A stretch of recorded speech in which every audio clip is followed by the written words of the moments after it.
के साथ शेयर करने वाली हूँ 34 साइज डबल कटोरी ब्लाउज कटिंग एंड टिचिंग। तो स्टेप बाय स्टेप देखने के लिए बने रहिए वीडियो का लास्ट तक।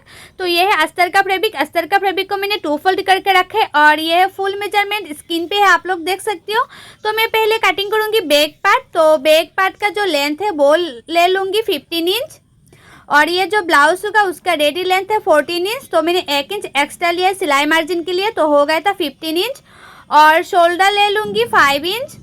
ये डीप नेक पे होगा इसलिए मैंने शोल्डर 5 इंच लिया है। और आर्म होल है 5.5 इंच।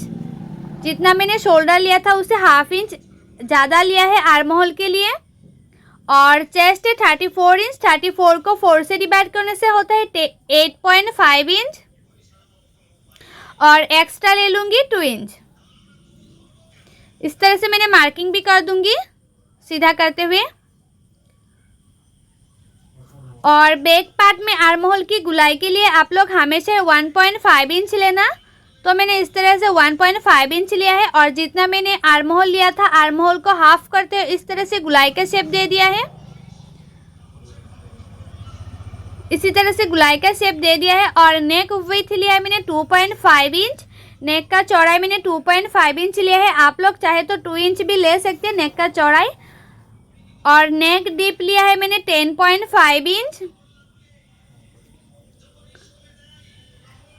अभी इसमें गुलाई का शेप दे दूंगी। आप लोग चाहे तो बैक साइड में डिजाइन भी दे सकते हैं, लेकिन मैंने इस तरह से सिंपली गुलाई का शेप दिया है। और बैक साइड में जो गुलाई का शेप दिया है वो थोड़ा सा फैला हुआ गुलाई का शेप दिया है। और जितना मैंने चेस्ट लिया था चेस्ट को इस तरह से हाफ करते हुए टेकन के लिए मैंने मार्किंग किया है। और टेकन का लंबाई मैंने 4 इंच रखा है और साइड से मैंने हाफ इंच रखा है सिलाई मार्जिन के लिए। तो मेरा ये जो बैक पार्ट है बैक पार्ट मार्किंग करना कंप्लीट हो गया है। अभी उसको कटिंग कर रही हूँ। और बैक पार्ट को अभी मैं कमर के लिए मेजरमेंट नहीं लिया, जब सिलाई करूँगी फिटिंग के लिए तब मेजरमेंट लेते हुए फिटिंग के लिए सिलाई कर दूँगी।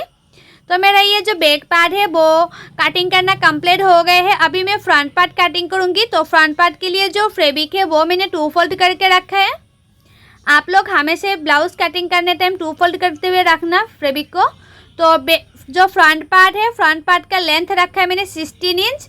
ब्लाउज का रेडी लेंथ है 14 इंच और सिलाई मार्जिन के लिए लिया है मैंने 1 इंच। तो हो गया था 15 इंच और 1 इंच मैंने एक्स्ट्रा लिया है जो फ्रंट साइड में नीचे बेल्ट होता है बेल्ट को फोल्ड करने के लिए, इसलिए मैंने 1 इंच एक्स्ट्रा लिया है। तो हो गया था 16 इंच।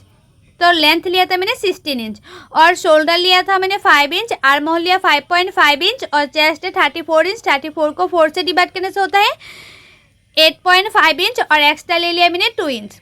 अभी उसको मैंने इस तरह से मार्किंग भी कर दूंगी। और फ्रंट साइड में आर्म होल की गुलाई के लिए आप लोग हमेशा 1 इंच लेना। तो आर्म होल की गुलाई के लिए मैंने 1 इंच ले लूँगी इस तरह से। और आर्म होल की मिडिल से इसी तरह से गुलाई का शेप दे दूँगी। और नेक विड्थ ले लूँगी 2.5 इंच। नेक का चौड़ाई मैंने 2.5 इंच लिया है। और फ्रंट नेक का डीप लिया है मैंने 6.5 इंच। अभी इसमें भी गुलाई का शेप दे दूंगी फ्रंट नेक पे।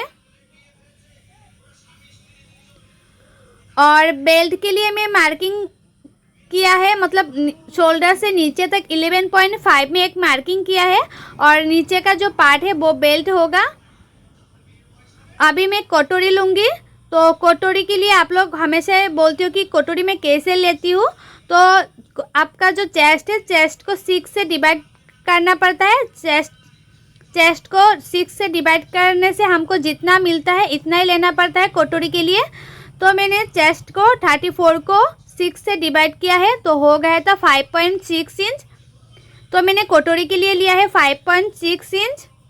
और ये जो आर्म होल की साइड से तिरछा करते हुए हमेशा 2.5 इंच लेना चाहिए हर साइज में। और नेक के ऊपर से मैंने नेक जितना लिया था नेक की 1 इंच ऊपर से मैंने एक मार्किंग किया है।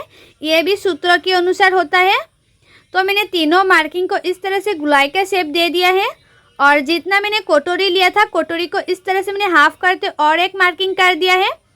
और जितना मैंने मार्किंग किया था उसका लंबाई लिया था 2.5 इंच और साइड से मैंने 3 इंच लिया है। और ये भी सूत्रों के अनुसार ही होता है। तो मैंने इस तरह से शेप दे दिया है कटोरी का। और बेल्ट का शेप देने के लिए मैंने 1/2 इंच ऊपर और एक मार्किंग कर दिया। तो मेरा ये जो फ्रंट पार्ट है वो मार्किंग करना कंप्लीट हो गया है। अभी मैं कटिंग कर लूँगी। जिस तरह से मैंने मार्किंग किया था उसी की किनारे किनारे पे मैं कटिंग कर रही हूँ। और मेरी YouTube चैनल पर हर साइज का blouse cutting and teaching video upload है। आप लोग नहीं देखे तो जाके ज़रूर देखिएगा। और कटिंग एंड टीचिंग सीखने के लिए मेरी YouTube चैनल को सब्सक्राइब भी कर दीजिएगा। तो कटोरी के पार्ट को भी मैंने मिडिल से काट कर लिया है। ये आप लोग देख सकते हैं, ये दोनों पार्ट हो गए हैं। सिर्फ ये कटोरी के पार्ट को ही बड़ा करना है। तो मैं अभी कटोरी के पार्ट को बड़ा कर लूँगी।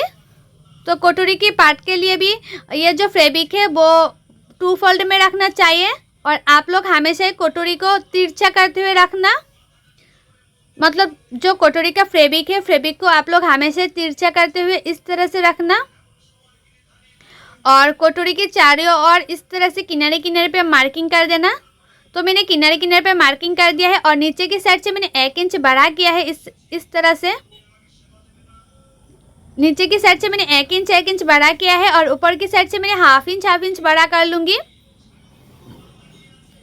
अभी उसको जिस तरह से कटोरी था उसी का शेप दे रही हूँ। और नीचे की साइड से भी मैं 1 इंच बढ़ा कर लूँगी। तो उससे पहले मैंने इस तरह से चेक कर लिया है। उसके मिडिल में एक मार्किंग किया है और उसके 1 इंच नीचे और एक मार्किंग किया है। और साइड से मैंने और 1/2 इंच ले लिया है। और उसको भी इस तरह से गुलाई का शेप दे दिया है। तो मेरा जो कटोरी है वो मार्किंग करना कंप्लीट हो गया है। अभी उसको कटिंग कर रही हूँ। मैं आप लोगों को जैसे दिखा रही हूँ कटोरी कटिंग करना, इस तरह से कटोरी कटिंग करेंगे तो आपका जो कटोरी है वो कभी छोटा नहीं पड़ेगा। बहुत लोगों का प्रॉब्लम होती है ना कि सिलाने के बाद छोटा पड़ जाती है, क्योंकि आप कटोरी अच्छी तरह से बड़ा नहीं कर पाती है साइड से, इसलिए आपका जो कटोरी है वो सिलाने के बाद छोटा पड़ जाती है। तो फर्स्ट कटोरी से मेजरमेंट लेते हुए मैं सेकंड कटोरी कटिंग करूँगी। तो फर्स्ट कटोरी के मेजरमेंट लिया है मैंने 7.5 इंच।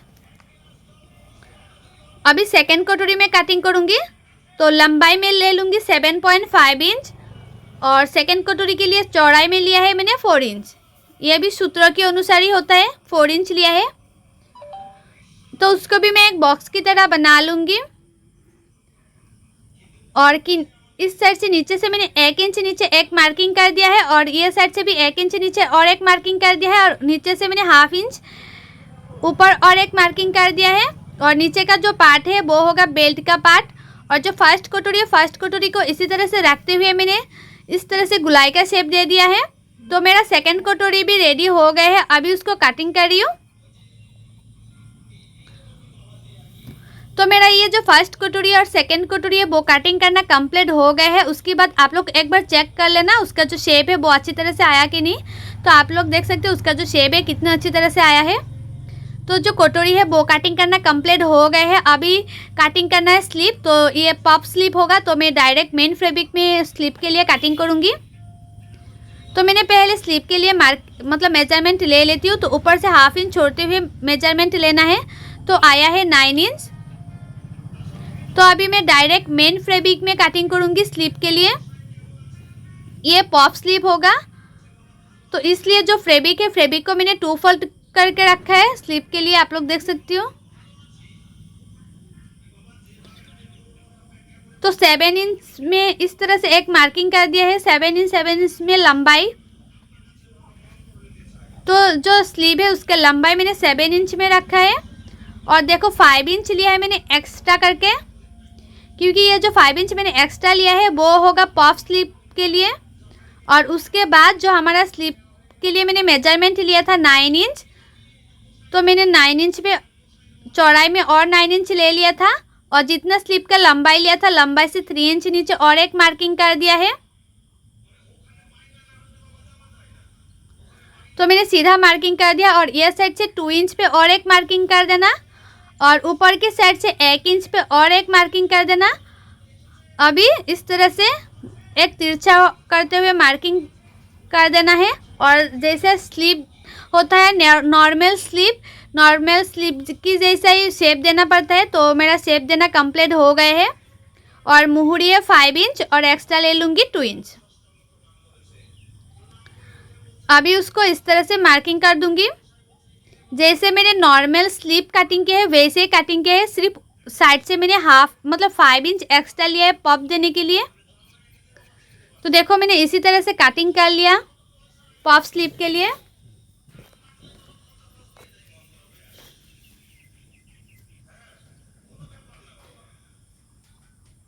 और जितना मैंने एक्स्ट्रा लिया था 5 इंच, इसमें छोटा सा मैंने काट लगा दिया था।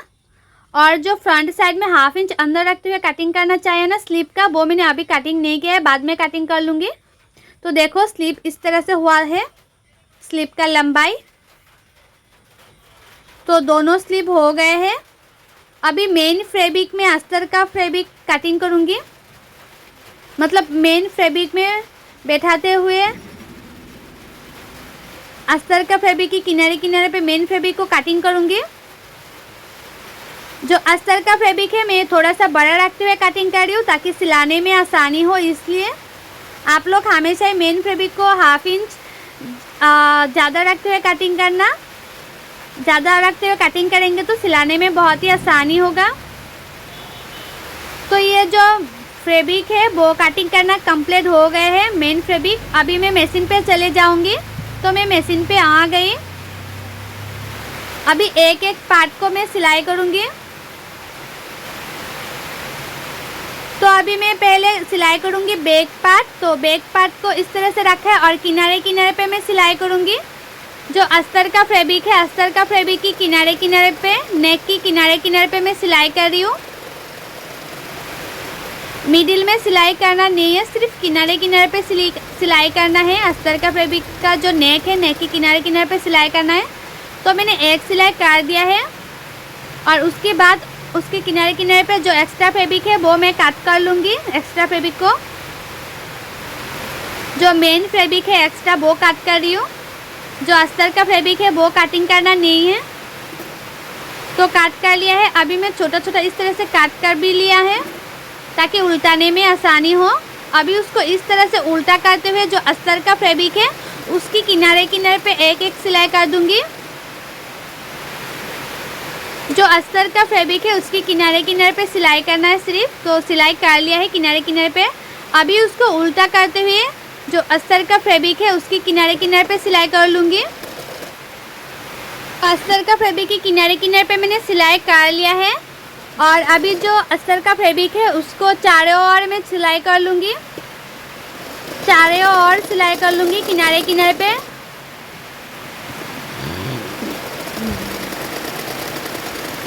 सिर्फ किनारे किनारे पे सिलाई कर रही हूँ।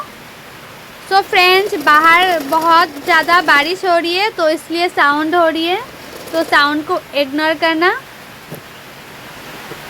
तो एक्स्ट्रा जो फैब्रिक है, एक्स्ट्रा फैब्रिक को कटिंग कर रही हूँ। सिर्फ जो एक्स्ट्रा फैब्रिक है मेन फैब्रिक वो ही कटिंग कर रही हूँ।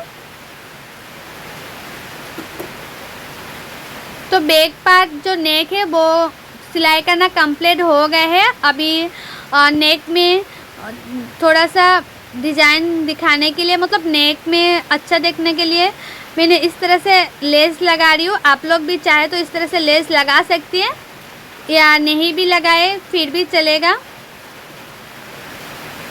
तो मैंने जो नेक है, नेक की किनारे किनारे में मैंने इस तरह से लेस लगा दिया है। अभी उसको इस तरह से 2 फोल्ड किया है और टेकन दे दूँगी। तो साइड से 2 इंच छोड़ते हुए मैंने इस तरह से 4 फोल्ड कर लिया था और मिडिल में मैंने छोटा सा काट भी लगा लिया था। अभी टेकन दे दूंगी। तो टेकन का लंबाई मैंने 4 इंच रखा और साइड से हाफ इंच मार्जिन रखते हुए सिलाई किया है। तो आप लोग देख सकते हो मैंने दोनों टेकन के लिए पहले मार्किंग कर दिया था, मतलब छोटा सा काट लगा दिया था। तो दोनों टेकन देना कंप्लीट हो गए हैं और टेकन देना बाद देखना, देने के बाद इस साइड से ना थोड़ा सा तिरछा हो जाती है, तो तिरछा को इस तरह से सीधा करते हुए काट कर लेना है। और नीचे की पार्ट को फिनिशिंग देने के लिए मैंने 1 इंच का एक्स्ट्रा फैब्रिक ले लिया है। जो बचा हुआ अस्तर का फैब्रिक था तो उसी को ही मैंने इस तरह से 1 इंच करते हुए मैंने काट कर लिया था छोटे छोटे टुकड़ा, और वही किनारे किनारे पे मैं लगा रही हूँ। तो एक सिलाई कर दिया है और अभी उसके ऊपर और एक सिलाई कर दूंगी। जो अस्तर का फैब्रिक है उसकी किनारे किनारे पे और एक सिलाई कर दिया। अभी उसको पीछे की तरफ फोल्ड करते और एक सिलाई कर दूंगी और उसके बाद देखना हमारा जो बैक पार्ट है वो फिनिशिंग के साथ हो जाएगा सिलाई करना। तो बैक पार्ट हो गया है सिलाई करना, उसका फिनिशिंग बहुत ही अच्छा है, आप लोग खुद ही देख सकते हो। अभी मैं फ्रंट पार्ट सिलाई करूँगी। तो फ्रंट पार्ट जो है वो मेन फैब्रिक के साथ अस्तर का फैब्रिक को जॉइन करना है। तो जो अस्तर का फैब्रिक है, अस्तर का फैब्रिक के किनारे किनारे पे सिर्फ सिलाई करना है, सिर्फ जॉइन करना है मेन फैब्रिक के साथ किनारे किनारे पे। तो दोनों कटोरी को मैंने इसी तरह से सिलाई कर लिया है। आप जब भी कटोरी की पार्ट को सिलाई करेंगे तब इस तरह से चेक कर लेना एक एक पार्ट को कि सही तरीके से आप लोग सिलाई कर रही है कि नहीं तो बहुत लोगों का प्रॉब्लम हो जाती है, सिलाने के बाद देखते हैं कि उल्टा पुल्टा हो जाती है। तो पहले से आप लोग इस तरह से चेक करते हुए सिलाई करेंगे तो कभी भी उल्टा पुल्टा नहीं होगा। तो मैंने दोनों पार्टों को मैंने इसी तरह से सिलाई कर लिया है। ये आप लोग देख सकते हो, दोनों पार्ट मैंने इस तरह से सिलाई कर लिया है, सिर्फ किनारे किनारे पे मैंने सिलाई किया है। और मैं आप लोगों को जैसे दिखा रही हूँ कटिंग करना, वैसे कटिंग करेंगे तो आप लोगों का जो ब्लाउज है वो 100% नहीं 1000% गारंटी के साथ बोल रही हूँ, फिनिशिंग के साथ फिटिंग होगा। तो सभी पार्टों को मैंने इसी तरह से सिलाई कर लूँगी। अभी बेल्ट का पार्ट को भी किनारे किनारे पे मैं सिलाई कर लूँगी।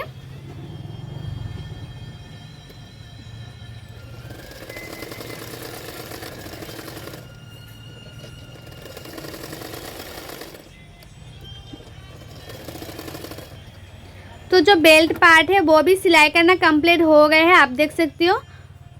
और जितना भी पार्ट है इस तरह से जो एक्स्ट्रा फैब्रिक है, एक्स्ट्रा फैब्रिक को काट कर लूँगी सभी पार्टों से। सिर्फ किनारे किनारे पे सिलाई मतलब काट करना है एक्स्ट्रा फैब्रिक को। तो मैंने एक्स्ट्रा फैब्रिक को काट करके निकाल दिया है। अभी जॉइन करना है कटोरी को। तो पहले इस तरह से चेक कर लेना है कि कौन सा साइड हुक पट्टी की साइड होता है और कौन सा साइड बैक साइड का होता है। तो हुक पट्टी की साइड में हुक पट्टी जो कटोरी है इस तरह से रखना है। तो एक के ऊपर और एक कटोरी को मैंने रखा है और किनारे किनारे पे मैंने सिलाई किया है, सिर्फ किनारे किनारे पे सिलाई करना है। उसके बाद जॉइन टू जॉइन मिलाते हुए टेकन के लिए मार्किंग करना है। तो मैंने मार्किंग नहीं किया है, डायरेक्ट सिलाई किया है। तो टेकन भी दे दिया। उसके बाद 1/2 इंच मार्जिन रखते हुए और एक सिलाई कर देना है। आप लोग कटोरी के लिए इस तरह से सिलाई करेंगे तो आपका जो कटोरी है वो उसका शेप परफेक्ट आएगा। तो आप खुद ही देख सकते हो जो कटोरी है वो कितना अच्छे से आया है और उसका पॉप भी बहुत ही अच्छी आई है। तो दोनों कटोरी को मैं इसी तरह से सिलाई करूँगी। पहले किनारे किनारे पे एक सिलाई करूँगी, उसके बाद टेकन दे दूँगी। तो अभी टेकन के लिए कितना लेना है मैं मार्किंग करते हुए आप लोगों को दिखा दिया है।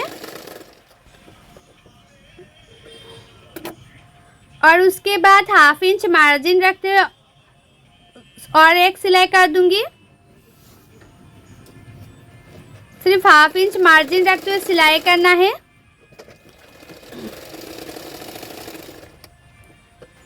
तो मेरा दोनों कटोरी सिलाई करना कंप्लीट हो गए हैं। आप लोग देख सकते हो जो कटोरी का जॉइन है, जॉइन टू जॉइन कितना मैचिंग करी है। अभी कटोरी का 3 नंबर पार्ट जॉइन करूँगी। तो कटोरी के ऊपर इस तरह से रखना है। उसके बाद 1/2 इंच मार्जिन रखते हुए सिलाई करना है। जो फैब्रिक है वो ज़्यादा खींचना नहीं है, ज़्यादा खींचेंगे तो जो कटोरी का पार्ट है वो छोटा बड़ा हो जाएगा। हल्के हल्के हाथों से मिलाते जाना है और सिलाते जाना है। तो हो गए है 3 नंबर पार्ट सिलाई करना। और इस पार्ट में भी लगा लूँगी मैं, 3 नंबर पार्ट को जॉइन कर लूँगी। तो आप लोग देखना कि मैं कैसे कैसे जॉइन कर रही हूँ। उसको भी मैं सेम हल्के हल्के हाथों से मिलाते जाऊँगी और 1/2 इंच मार्जिन रखते हुए सिलाते जाऊँगी।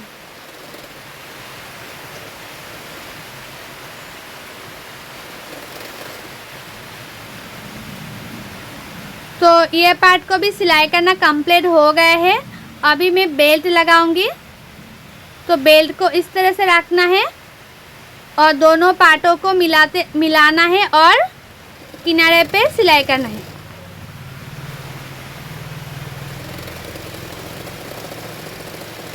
तो बेल्ट की किनारे किनारे पे एक सिलाई कर दिया है। अभी उसको उल्टा करते हुए और एक सिलाई कर देना है।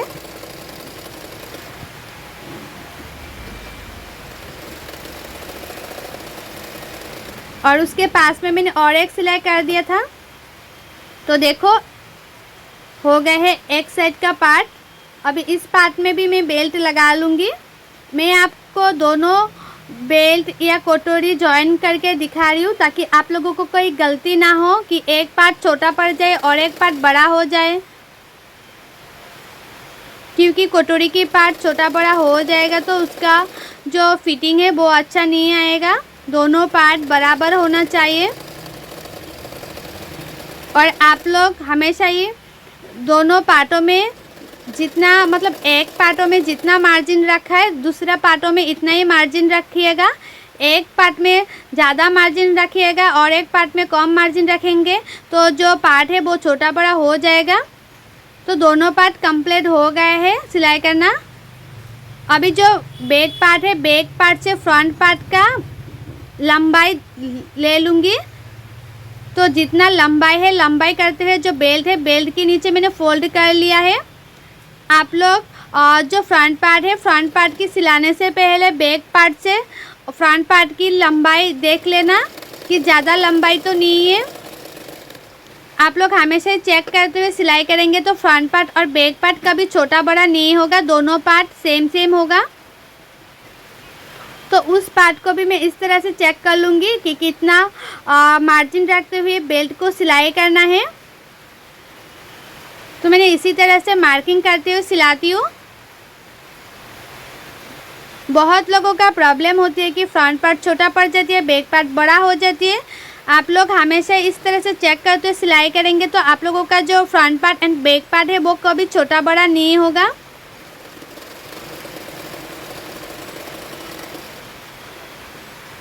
तो बेल्ट सिलाई करना कंप्लीट हो गए हैं। उसके बाद मैं फिर से चेक किया है। आप लोग देख सकते हो कि बेल्ट का जो पार्ट है वो हुआ कि नहीं सही तरीके से। अभी मैं हुक पट्टी लगाऊंगी। तो हुक पट्टी के लिए मैंने ये 1 इंच का मतलब 2 इंच का एक्स्ट्रा फैब्रिक लिया है। और ये है राइट साइड का पार्ट। और राइट साइड का पार्ट को इस तरह से सीधा करते हुए लगाना चाहिए। और जो कटोरी है कटोरी की मिडिल में इस तरह से एक छोटा सा प्लेट डालना है। राइट साइड का पार्ट में जो कटोरी होता है कटोरी की मिडिल में छोटा सा प्लेट डालने से उसका जो मतलब फ्रंट साइड का जो फिनिशिंग है बहुत ही अच्छी आती है और फ्रंट साइड की फिटिंग भी बहुत ही अच्छी आती है। और बहुत लोगों ने हुक लगाने में भी बहुत ही गलती करती है, इसलिए जो फ्रंट साइड की फिनिशिंग है अच्छी तरह से आती नहीं है। तो मैं जैसे दिखाया आप लोग वैसे ही सिलाई करेंगे तो आपका फिनिशिंग बहुत ही अच्छा आएगा। जो कटोरी ब्लाउज है कटोरी ब्लाउज में छोटा छोटा बात ध्यान रखते हुए सिलाई करना चाहिए। तो देखो फ्रंट साइड का जो सिलाई है मतलब जो फ्रंट साइड का हुक पट्टी है वो कितना अच्छी तरह से फिनिशिंग के साथ हुआ है। अभी ये लेफ़्ट साइड का भी हुक पट्टी के लिए मैंने एक्स्ट्रा फैब्रिक कटिंग कर लिया है। और लेफ़्ट साइड का जो हुक पट्टी है उसका चौड़ाई मैंने 4 इंच रखा है। और लेफ़्ट साइड का पार्ट को हुक पट्टी लगाने के टाइम उल्टा करते हुए लगाना चाहिए। और लेफ़्ट साइड में कोई प्लेट नहीं होगा कटोरी की फ्रंट साइड में। अभी उसको इस तरह से उल्टा करते हुए और एक सिलाई कर दूंगी।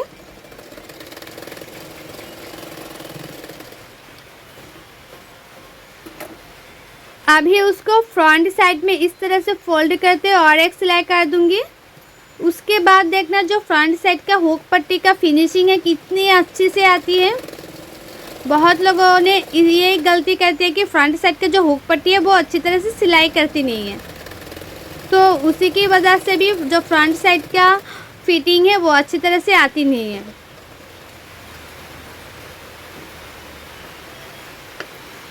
तो देखो दोनों पार्टों में हुक पट्टी लगाना कंप्लीट हो गए हैं। हुक पट्टी लगाना कंप्लीट हो गए हैं। अभी नेक में एक्स्ट्रा फैब्रिक लगाऊंगी। तो नेक में एक्स्ट्रा फैब्रिक लगाने के लिए जो अस्तर का फैब्रिक रह गया था वही मैंने छोटा छोटा पीस था वही मैंने जॉइन देते हुए लंबाई कर लिया है और उसको मैंने छोटा छोटा प्लेट डालते हुए सिलाई करूँगी। गले का जैसे शेप है उसकी किनारे किनारे पे मैं सिलाई करूँगी। छोटा छोटा प्लेट डालते हुए सिलाई कर रही हूँ क्योंकि मैंने जो एक्स्ट्रा फैब्रिक लगा रही हूँ नेक में वो उरेप काट नहीं किया था। आप लोग उरेप काट करेंगे तो इस तरह से छोटा छोटा प्लेट डालना नहीं पड़ेगा। तो मैंने एक सिलाई कर दिया है छोटा छोटा प्लेट डालते हैं। अभी उसको इस तरह से छोटा छोटा कट करते हुए जो एक्स्ट्रा फैब्रिक लगाया है अस्तर का फैब्रिक इसमें और एक सिलाई कर दूंगी। उसके बाद पीछे की तरफ फोल्ड करते हुए और एक सिलाई कर दूंगी। तो मैंने इसी तरह से छोटा छोटा प्लेट डालते हुए नेक का फिनिशिंग देती हूँ क्योंकि जो मेन फैब्रिक होता है वो ना उरेप काट करने के लिए ज़्यादा फैब्रिक बचे हुए नहीं रहती है, इसलिए मैंने इस तरह से छोटा छोटा प्लेट डालते हुए नेक का फिनिशिंग देती हूँ। और इस तरह से नेक का फिनिशिंग देंगे तो अभी जो नेक होता है उसका फिनिशिंग बहुत ही अच्छी आती है। तो मैंने ज़्यादातर ब्लाउज़ में इसी तरह से नेक का फिनिशिंग दिया है। देखो जिस तरह से मैंने इस पार्ट में सिलाई किया है नेक्स्ट पार्ट में भी मैंने इसी तरह से एक्स्ट्रा फैब्रिक लगा लूँगी और उसका नेक का फिनिशिंग दे दूँगी। और फ्रंट साइड में मैंने हुक भी लगा लूँगी। तो मैंने फ्रंट साइड में हुक भी लगा लिया है और नेक का फिनिशिंग भी दे दिया है। तो फ्रंट पार्ट के ऊपर मैंने बैक पार्ट को इस तरह से रखा है और ये डीप नेक है इसलिए नेक की साइड में मैं थोड़ा सा इस तरह से थोड़ा सा ज़्यादा ज़्यादा तिरछा रखते हुए सिलाई करूँगी। नेक की साइड में थोड़ा सा डाउन करते हुए मैंने सिलाई कर रही हूँ, आप खुद ही देख सकती हो। आप जब भी डीप नेक ब्लाउज सिलाई करेंगे तो नेक की साइड में थोड़ा सा डाउन करते हुए सिलाई करना। तो इस तरह से सिलाई करेंगे तो आपका जो शोल्डर है शोल्डर गिरने का प्रॉब्लम कभी नहीं होगा। आपका जो शोल्डर है वो कभी गिरेगा नहीं। तो इसीलिए मैंने नेक की साइड में थोड़ा सा डाउन रखते हुए सिलाई किया है। यह जो ब्लाउज़ है वो मैंने डीप नेक किया था ना, इसलिए मैंने नेक की साइड में डाउन करते हुए सिलाई किया है। तो ब्लाउज़ कभी शोल्डर गिरेगा नहीं। तो साइडों में दोनों पार्टों को इस तरह से मिलाते हुए किनारे किनारे पे मैं सिलाई कर रही हूँ। फिटिंग के लिए सिलाई बाद में करूँगी, सिर्फ किनारे किनारे पे मैंने सिलाई किया है। स्लीव लगाने के बाद फिटिंग के लिए सिलाई करूँगी। और साइड से थोड़ा सा मैंने एक्स्ट्रा फैब्रिक को काट भी कर लिया है। जो एक्स्ट्रा फैब्रिक है वो काट करना है। अभी उसको मैं उल्टा कर लूँगी। तो आप लोग देख सकते हैं अभी मैं स्लीव सिलाई करूँगी। तो स्लीव के लिए ये जो पॉप स्लीव है उसके लिए छोटा छोटा प्लेट डालना पड़ेगा स्लीव में। तो इस तरह से नीचे से मुहूरी की साइड से 4 इंच छोड़ते हुए छोटा छोटा प्लेट डालना है। तो मुहूरी की साइड में मैंने 4 इंच छोड़ते हुए छोटा छोटा प्लेट डालूंगी। आप लोग जितना छोटा प्लेट डाल लेंगे इतना ही देखने में खूबसूरत लगता है ब्लाउज़।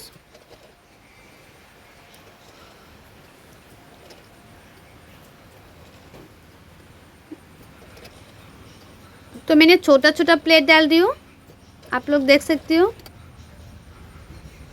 तो जो मुहूरी की दोनों साइडों में मैंने 4 इंच छोड़ते हुए सिलाई किया था और ऊपर की साइड में मैंने 5 इंच छोड़ते हुए सिलाई कर रही हूँ।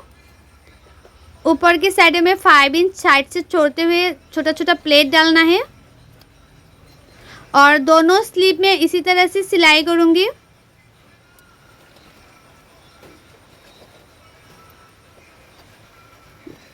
देखो मैं कितना छोटा छोटा प्लेट डाल रही हूँ ताकि देखने में अच्छा लगे, इसलिए आप लोग जितना छोटा छोटा प्लेट डालेंगे इतना ही देखने में स्लीव अच्छी लगते हैं।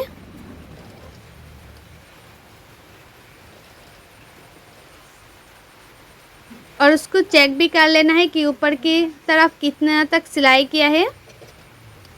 दोनों साइडों में एक जैसे सिलाई होना चाहिए। तो प्लेट डालना कंप्लीट हो गए हैं। आप लोग देख सकते हो कितने अच्छी तरह से प्लेट डाल दिया है मैंने। तो दोनों स्लीव में मैंने प्लेट डाल दिया है। तो अभी स्लीव को इस तरह से रखना है और शोल्डर की साइड में मुहूरी की साइड में, मुहूरी नहीं जो शोल्डर होता है शोल्डर की साइड में मिडिल में एक छोटा सा प्लेट डालना है। उसको आप लोग देखो चेक भी कर लेना है। तो मेरा सही तरीके से हो गए हैं। और जो स्लीव का मिडिल है, मिडिल में छोटा सा मैंने इस तरह से मार्किंग कर दिया है। और जिसमें मैंने मार्किंग किया था वो मैंने शोल्डर की मिडिल में रखूँगी। और आप लोग हमेशा ही शोल्डर की मिडिल से स्लीव लगाना। जो लोग बिगिनर से न्यू है वो लोग हमेशा ही शोल्डर की मिडिल से स्लीव को लगाना। शोल्डर की मिडिल से स्लीव लगाएंगे तो आपका जो स्लीव है वो कभी छोटा बड़ा नहीं होगा। और कभी भी छोटा बड़ा हो जाएगी तो भी कुछ प्रॉब्लम नहीं होगा।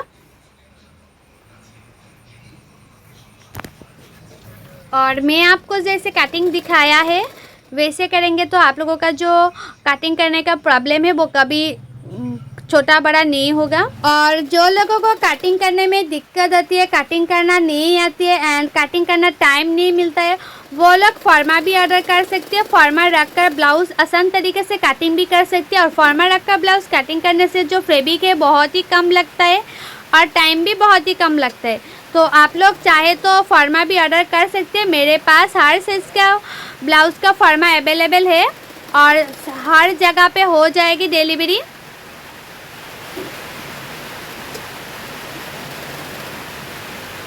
तो जो लोगों को फॉर्मा चाहिए वो लोग मुझे मैसेज कर सकते हैं, कमेंट कर सकते हैं। तो देखो मैंने जो पॉप है वो बना लिया है। मतलब एक साइड का जो स्लीव है वो मैंने लगा दिया है। तो दोनों साइड के मैंने स्लीव लगा दिया है। अभी मोहरी की साइड में एक्स्ट्रा फैब्रिक लगाऊंगी। तो एक्स्ट्रा फैब्रिक जो मैं लगा रही हूँ वो उल्टा करते हुए लगा रही हूँ। और एक्स्ट्रा फैब्रिक का जो चौड़ाई है वो मैंने 1 इंच का लिया है और 1/2 इंच मार्जिन रखते हुए सिलाई कर रही हूँ एक्स्ट्रा फैब्रिक को। जो मैंने प्लेट डाला है उसके किनारे किनारे पे मैं सिलाई कर रही हूँ। और मोहरी की साइड में फिनिशिंग देने के लिए मैंने एक्स्ट्रा फैब्रिक को लगा रही हूँ।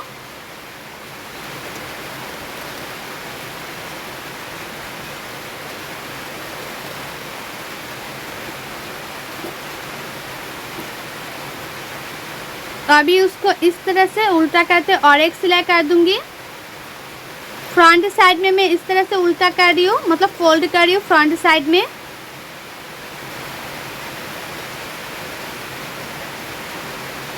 सिर्फ किनारे किनारे पे मैं सिलाई कर रही हूँ।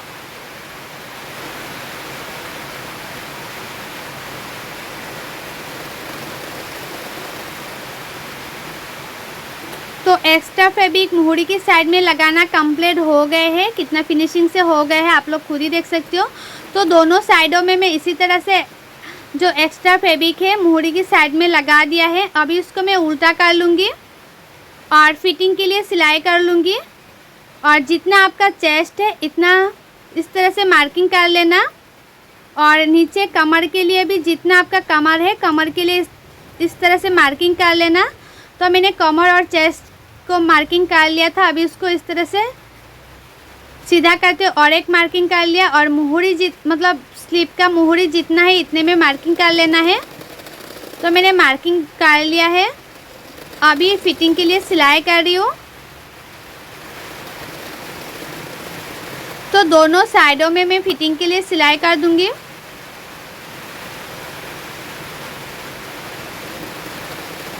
दोनों साइडों में फिटिंग के लिए सिलाई कर रही हूँ।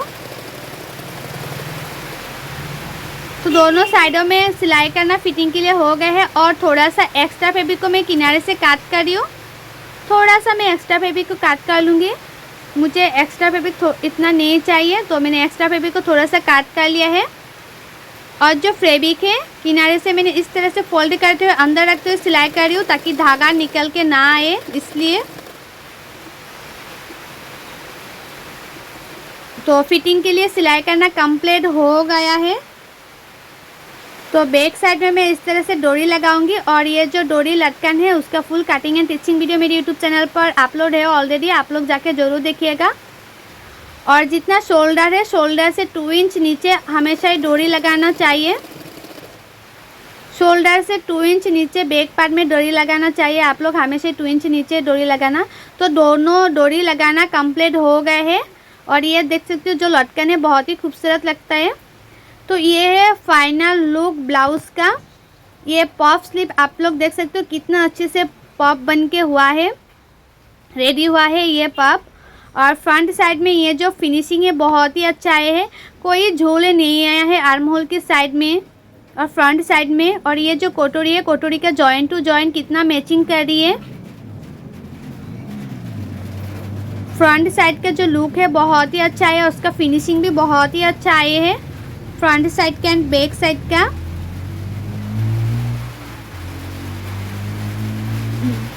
ये आप लोग देख सकते हो, ये है फ्रंट साइड का और ये है बैक साइड का।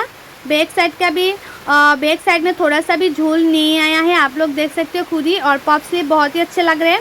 और आप लोगों को मेरा ये जो ब्लाउज़ है उसका कटिंग एंड टीचिंग वीडियो अच्छा लगा है तो लाइक करना, शेयर करना और मेरे यूट्यूब चैनल को सब्सक्राइब भी कर देना और भी अच्छी अच्छी वीडियो पाने के लिए। सो बाय, थैंक्स फॉर वॉचिंग, मिलते हैं नेक्स्ट।